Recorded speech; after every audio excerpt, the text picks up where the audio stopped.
नमस्कार मित्राणि शुभसन्ध्या। सीटेड विंशति एकविंशतिवर्षस्य ये विद्यार्थिनः सन्ति तेषां कृते सत्रमिदम् अत्यन्तं महत्त्वपूर्णं भवति। सत्रेऽस्मिन् वयं चर्चां कुर्मः संस्कृत पेडागोजि सम्पर्के। पूर्वमपि वयं केचन परीक्षा उपयोगिनः प्रश्नान् आलोचनां कृतवन्तः, यत्र 18+2000 केवलं प्रश्नः आसन्। अद्य वयं केवलं परीक्षा उपयोगिनः केचन प्रश्नान् अत्र चर्चां कुर्मः, तस्य सम्यक् उत्तरं किम् अस्ति तदपि जानीमः। तर्हि प्रारम्भं कुर्मः सत्रमिदं। प्रथमः प्रश्नः अस्ति, विशेष आवश्यकतायुक्तबालकानां कृते सर्वश्रेष्ठः विकल्पः अस्ति। प्रश्नानाम् उत्तराणि ये जानन्ति ते कामेण्ट् बाक्स् मध्ये अपि उत्तराणि लेखितुमपि अर्हन्ति। प्रथमः प्रश्नः अस्ति, विशेष आवश्यकतायुक्तबालकानां कृते सर्वश्रेष्ठः विकल्पः अस्ति। पृथक् कक्षा, समावेशी कक्षा, अभिभावकानां सहयोगः, सर्वे। अत्र सम्यक् उत्तरं भवति समावेशी कक्षा।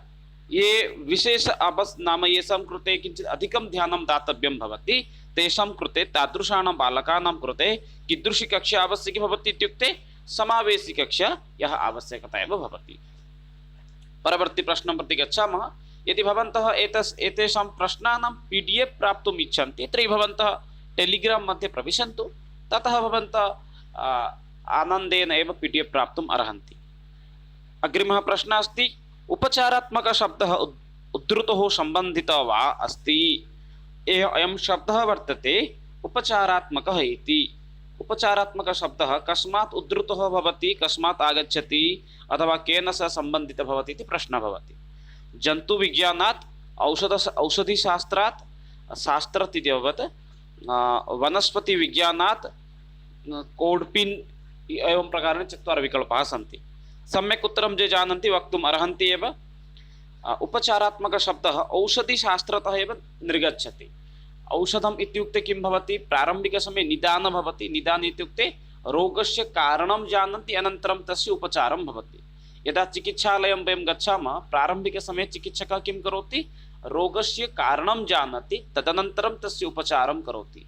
यथा हस्तभग्नः जातः, हस्तभग्नकाले किं तत्र चिकित्सकः किं करोति, एक्स्रे निमित्तं सूचयति, भवान् गत्वा निदानं करोतु, एक्स्रे करोतु, एक्स्रे मध्ये किम् आगच्छति पश्यति, अनन्तरं तत्र किं करणीयं, तत्र प्लास्टिक् सर्जरी आवश्यकम् अस्ति वा, अस्त्रोपचारम् आवश्यकम् अस्ति वा, केवलं सामान्यपीडा अस्ति वा, तदनुगुणं सः औषधानि प्रददाति।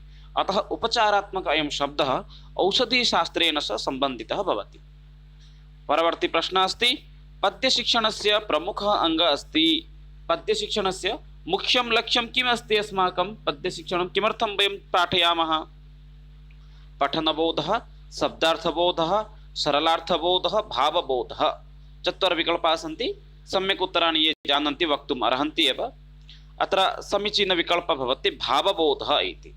अर्थात् पठनबोधः, विषयाः यदि पठन्ति चेत् तत्र पठनस्य बोधः भवति। शब्दार्थबोधः गद्यशिक्षणे प्रचलति, सरलार्थः अपि गद्यशिक्षणे एव प्रचलति। अतः सम्यक् उत्तरम् अत्र भवति भावबोधः इति। भावबोधाय वयं केवलं पद्यशिक्षणं चालयामः। अग्रिमप्रश्नः अस्ति, 4थः प्रश्नः, भाषा मुख्यरूपेण भवति मौखिका, लिखिका, दृश्या, लेखा, चित्रात्मिका।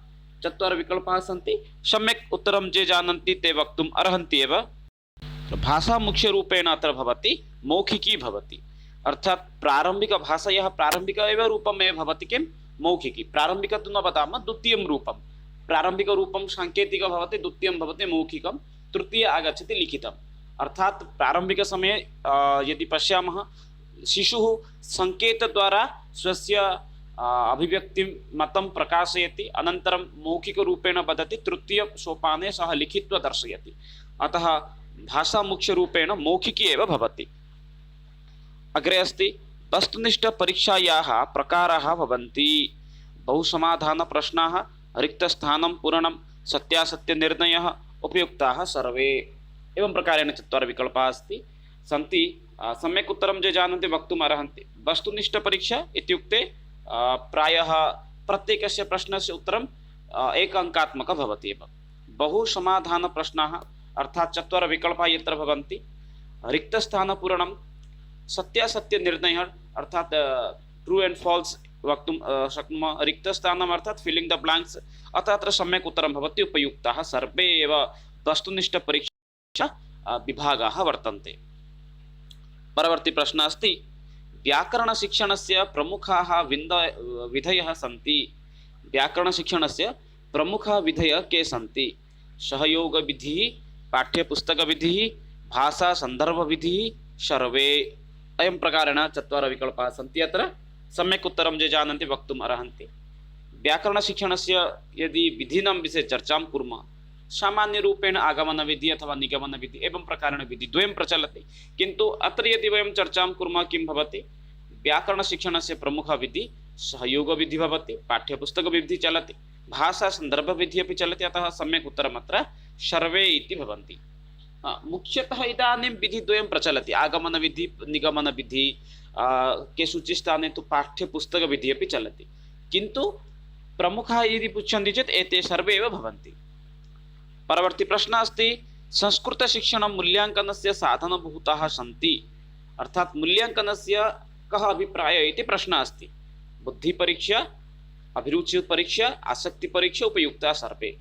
सामान्यरूपेण अवगच्छन्तु प्रश्नं। संस्कृतशिक्षणं मूल्याङ्कनम् अर्थात् संस्कृतशिक्षणस्य मूल्याङ्कनस्य कः अभिप्रायः एवं प्रश्नः अस्ति। अत्र सम्यक् उत्तरं यदि पश्यामः, मूल्याङ्कनस्य कः किं लक्ष्यम् अस्ति इत्युक्ते मूल्याङ्कनद्वारा अस्माकं बुद्धिपरीक्षा भवति। वयं कियत् पठितवन्तः तद् जानीमः, अतः बुद्धिपरीक्षा भवति।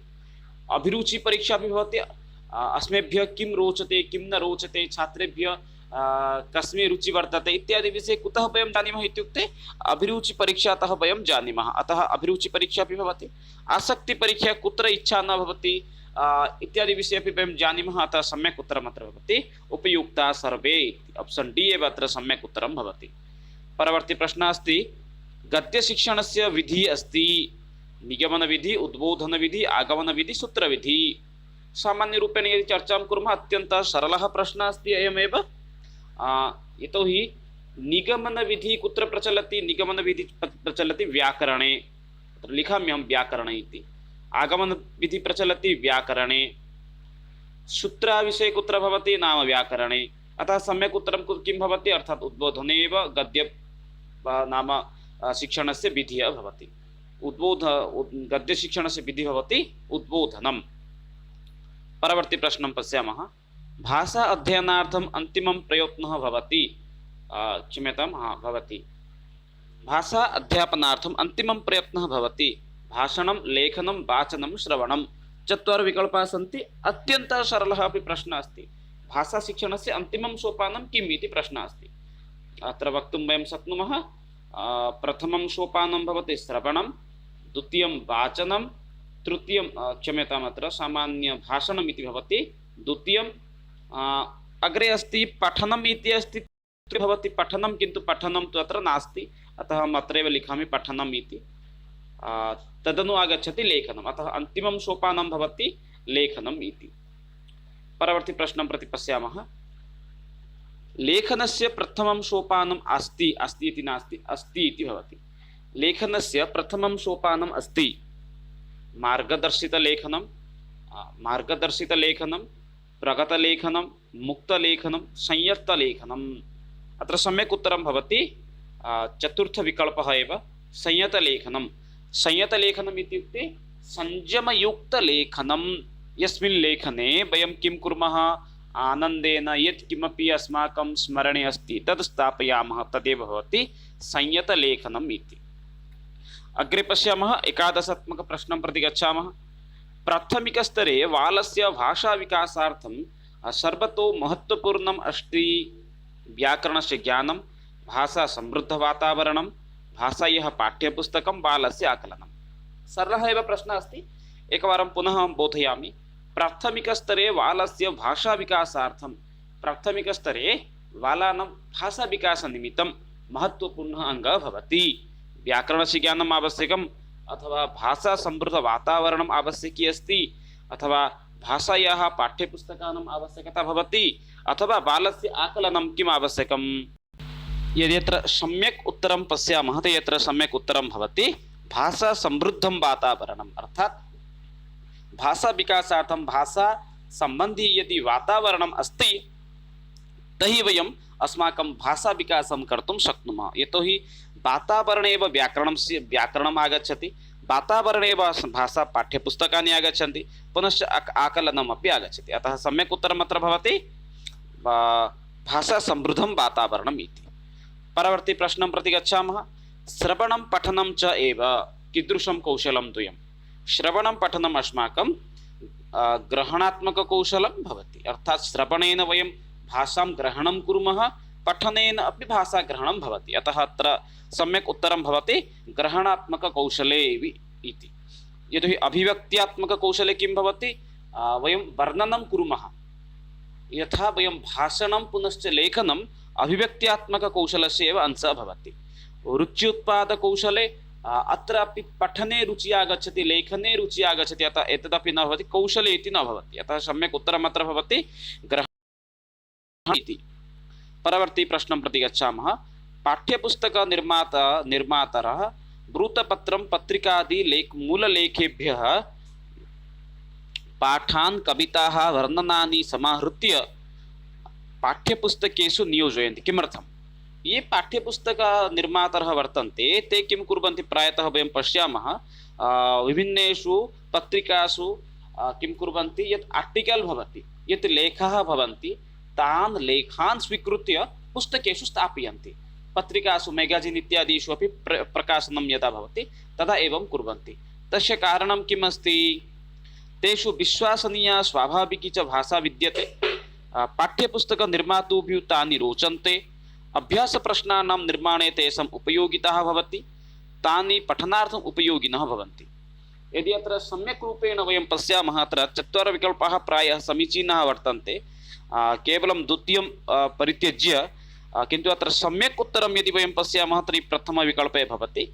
तेषु विश्वसनीया स्वाभाविकी च भाषा विद्यते, अर्थात् वृत्तपत्रेषु अथवा पत्रिकासु ये लिखन्ति ते तु सामान्यजनाः न वर्तन्ते एव, ते तु महन्तजनाः एव वर्तन्ते, महान् जनाः एव तत्र लिखन्ति।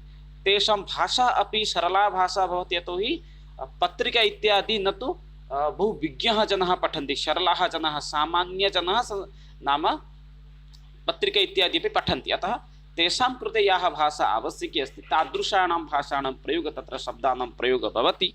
अतः ये पुस्तकनिर्मातारः भवन्ति ते किं कुर्वन्ति, तादृशायाः भाषायाः प्रयोगः अर्थात् विषयान् अपि पाठ्यपुस्तकेषु अपि स्थापयन्ति। परवर्ती प्रश्नं प्रति गच्छामः। विद्यालयभाषा शिक्षानीति ज्ञायते। सामान्यरूपेण अस्ति, अर्थात् language in school education policy. विद्यालय स्तरे कीदृशी भाषा प्रचलति? बहुभाषी शिक्षा, शिक्षायां भाषा इति, मातृभाषा आधारित बहुभाषावादः इति त्रिभाषासूत्रम्। अत्र वक्तुं वयं शक्नुमः विद्यालयस्तरे अस्माकं त्रिभाषासूत्रम् एव प्रचलति, यत्र मातृभाषा, द्वितीये आङ्ग्लभाषा अथवा हिन्दीभाषा, तृतीये या कापि अस्माकं क्षेत्रीयभाषा एकं भवेत् इति नियमः तत्र एव अस्ति। अतः विद्यालयशिक्षानीतिः अस्माकं भवति त्रिभाषासूत्रम् इति। परवर्ती प्रश्नं प्रति गच्छामः। छात्राणां भाषादक्षतायाः परीक्षणं कर्तुं शिक्षिका तद् रिक्तस्थानं पूरयितुं छात्रान् निर्दिशति। एकं प्रश्नपत्रं प्रश्नोति, तदने तस्मिन् सा प्रत्येकं पञ्चमं पदं प्रत्याहृत्य एकं परिच्छेदं ददाति। छात्रां पञ्चमम् एवं प्रकारकः परीक्षाविधि ज्ञायते। यदि सामान्यरूपेण अहं वदामि, एका शिक्षिका किं करोति, अत्र उदाहरणरूपेण भवन्तः द्रष्टुमर्हन्ति। शिक्षिका बालानां भाषाज्ञानाय किं करोति, एकम् अनुच्छेदं ददाति। तत्र मध्ये मध्ये अनुच्छेदस्य एकमेकं शब्दं सः त्यजति। तादृशायाः परीक्षायाः नाम किमस्ति? नाम अत्र वयं वक्तुं शक्नुमः तादृशायाः परीक्षायाः नाम भवति क्लोज् परीक्षा इति। अर्थात् यद् पेसेज् एकम् अस्ति तत्र एकमेकं पदं मध्ये रिक्तम् अस्ति, अतः सम्यक् उत्तरम् अत्र भवति क्लोज् टेस्ट् इति। एतस्य उदाहरणं भवन्तः अपि अत्र द्रष्टुम् अर्हन्ति। अत्र एकः शिक्षकः सम्पूर्णम् अनुच्छेदं ददाति, भाषाज्ञानाय सः किं करोति, एकमेकं पदं मध्ये त्यजति, अनन्तरं छात्रान् सः तत् पूरयितुं वदति। अतः एतादृशी परीक्षा क्लोज् परीक्षा इति ज्ञायते। अग्रिमः प्रश्नः। शिक्षकः एकं पाठं स्वगत्या पठति। विद्यार्थिनः समूहेषु विभज्य मुख्यबिन्दून् समादृत्य पाठस्य पुनः निर्माणं कुर्वन्ति। एवं विधम कार्यम अस्ति। अर्थात एकः शिक्षकः विषयं विषयं स्वानुसारं सम्पाठ्य गच्छति एव, तदनु छात्राः समूहेषु विभाजनं भूत्वा पुनश्च पाठस्य निर्माणं कुर्वन्ति। तादृशस्य पाठ्ये नाम तादृशी विधि नाम किं?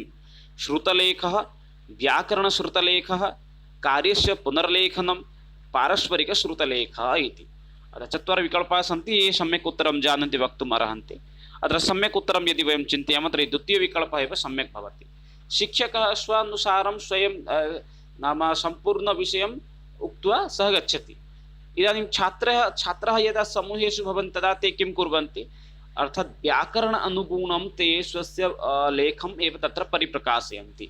अतः सम्यक् उत्तरं यदि वयं चिन्तयामः अत्र भवति व्याकरणश्रुतलेखः इति। परवर्ती प्रश्नः अस्ति, सप्तदशात्मकः इव प्रश्नः वर्तते। प्रथमभाषाविकासः साधारणतया ज्ञायते।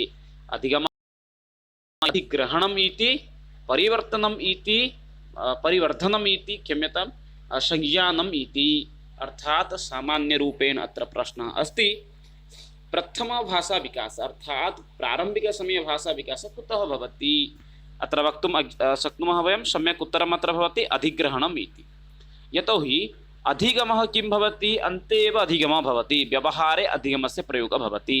परिवर्धनं यदि ज्ञानमेव नास्ति तर्हि कुतः परिवर्धनं वयं कुर्मः? संज्ञानम् अर्थात् भाषायाः अर्थज्ञानम्। एते सर्वे कदा आगच्छति? यदा भाषा अधिग्रहणं भवति, भाषां सर्वे जानन्ति, तदनु एव एतेषां प्रयोगो भवति। अतः सम्यक् उत्तरम् अत्र वर्तते अधिग्रहणम् इति। परवर्ती प्रश्नं प्रति गच्छामः। विद्यार्थिभ्यः एकस्याः भाषायाः परिचयार्थं कथमः मार्गः न समुचितः? अधोलिखितेषु कः विद्यार्थीनां कृते भाषाशिक्षणार्थं समुचितः मार्गः नास्ति एव? अत्यन्त उप्रासक कविताभिः गीतैः च शब्दलघुवाक्यैः च वर्णमालायाः अक्षराणां शिक्षणेन मौखिक श्राविक आदानप्रदानद्वारा भाषा परिचयार्थं भाषायाः परिचयनिमित्तं भाषायाः सामान्यज्ञाननिमित्तं कः मार्गः न समुचितः इति प्रश्नः अस्ति। सामान्यरूपेण प्रश्नः, भाषाज्ञानाय कः मार्गः न समुचितः? अत्र सम्यक् उत्तरं भवति ऑप्शन ए। यतोहि शब्दः लघुवाक्यैश्च वयं छात्राणां ज्ञानवर्धनं कुर्मः एव सामान्यरूपेण, वर्णमालायाः अक्षराणामपि ज्ञानं भवति एव, मौखिकश्राविकयन्त्राणामपि प्रदानद्वारा अपि ते जानन्ति एव। किन्तु यदि प्रारम्भिकसमये लघुबालानां प्रति यदि वयं कविताः श्रावयामः, गीतानि श्रावयामः तर्हि तेन छात्राणां भाषा विकासः न भवति एव। परवर्ती प्रश्नं प्रति गच्छामः। युवलेखनाम् आवश्यकताम् अनुसारं शिक्षकः प्रतिक्रियां कुर्यात्। ये युवलेखकाः सन्ति ते यदा किं कुर्वन्ति, किमपि लिखन्ति, तेषाम् उत्साहवर्धनः शिक्षकः कथं कुर्यात् इति प्रश्नः अस्ति एव। तैः कृतानां व्याकरणगतत्रुटीनां विस्तृतप्रतिपुष्टिं दत्वा ये छात्राः सन्ति अथवा ये युवलेखकाः सन्ति ते यत्र यत्र अशुद्धतां कुर्वन्ति व्याकरणगतत्रुटि तान् परिदृश्य वयं वदामः, अथवा तैः सम्यक् कार्यं कृतम् इति प्रशंसां कृत्वा तेषां कृतिभ्यः उद्धरणं कृत्वा विशिष्टटिप्पणीं च दत्वा, अर्थात् ते समुचितकार्याणि कुर्वन्ति इति उक्त्वा अन्यासां कृते तेषां प्रशंसां सामान्यरूपेण कुर्मः। त्रुटीनाम् उपेक्षां कृत्वा, त्रुटीनां यदि परित्यज्य यदि अग्रे गच्छामः तेन भवितुम् अर्हति वा, कक्षायां तेषाम् उत्तमलेखनार्थं ससन्मानं कृत्वा, अर्थात् ते सम्यक् रूपेण लिखन्ति इति विचिन्त्य तेषां सन्मानं कृत्वा। यदि सम्यक् उत्तरं यदि वयम् अत्र पश्यामः, अत्र सम्यक् उत्तरं भवति द्वितीयविकल्पः एव अत्र सम्यक् उत्तरं भवति। अर्थात् ते सम्यक् कार्यं कृतम् इति तेषां प्रशंसां प्रारम्भिकसमये कुर्मः, तदनु द्वितीये तेषां यत् उदाहरणानि सन्ति तेषां किं कुर्मः एव व्यवहारे केवलं परिदर्शयामः। परवर्ती प्रश्नं प्रति गच्छामः। अन्तिमं प्रश्नमेव भवति। सम्भाषणकौशलस्य गतिविधेः आकलनसमये अधोलिखितेषु किम् आवश्यकम्? ध्वनीनां शब्दानाम् उच्चारणं, सन्दर्भे आगतानां शब्दानाम् उचितरूपाणां प्रयोगः, शब्दकोशस्य उपयोगः, भाषणे स्पष्टता। अर्थात् सम्भाषणकाले सम्भाषणकौशलस्य गतिविधिः आकलनसमये छात्रः कियत् सम्भाषणं कर्तुं समर्थः अस्ति इत्यादि गतिविधिसमये यदा वयं तस्य आकलनं कुर्मः तस्मिन् काले कस्मिन् विषये अस्माकं द्रष्टव्यं? ध्वनीनां शब्दानाम् उच्चारणं स कथं करोति तत्तु द्रष्टव्यमेव। द्वितीय अस्ति सन्दर्भे आगतानां शब्दानाम् उचितरूपेण प्रयोगं करोति अथवा न करोति तदपि द्रष्टव्यं। शब्दकोशस्य उपयोगः न आवश्यकः अस्ति, भाषणे स्पष्टता अपि आवश्यकी भवति। अतः सम्यक् उत्तरमत्र यदि वयं पश्यामः शब्दकोशस्य उपयोगस्य आवश्यकता न भवति। अर्थात् छात्राणां सम्भाषणकौशलस्य गतिविधिविषये यदा वयम् आकलनं कुर्मः, मूल्याङ्कनं कुर्मः, तस्मिन् काले सः शब्दकोशस्य कियत् उपयोगं करोति तद् न द्रष्टव्यं। तस्मिन् स्थाने किं द्रष्टव्यं, ध्वनीनां शब्दानाम् उच्चारणं कथम् अस्ति, सन्दर्भे आगतानां शब्दानां प्रयोगं कथं भवति, भाषणे स्पष्टता अस्ति नास्ति इत्यादि विषयेषु एव द्रष्टव्यम् अस्माकं। तर्हि मित्राणि एते एव केचन अत्यन्तपरीक्षा उपयोगिनः प्रश्नाः आसन्, येषां विषये अत्र वयम् अस्मिन् सन्दर्भे अपि चर्चां कृतवन्तः। पुनरेकवारं वयम् अग्रिमेषु दिनेषु अपि अन्यविषयेषु अपि चर्चां कुर्मः। तावत्पर्यन्तं विरमामि मित्राणि। नमस्कारः। जयतु भारतं, वदतु संस्कृतं, वन्दे मातरं। धन्यवादः मित्राणि।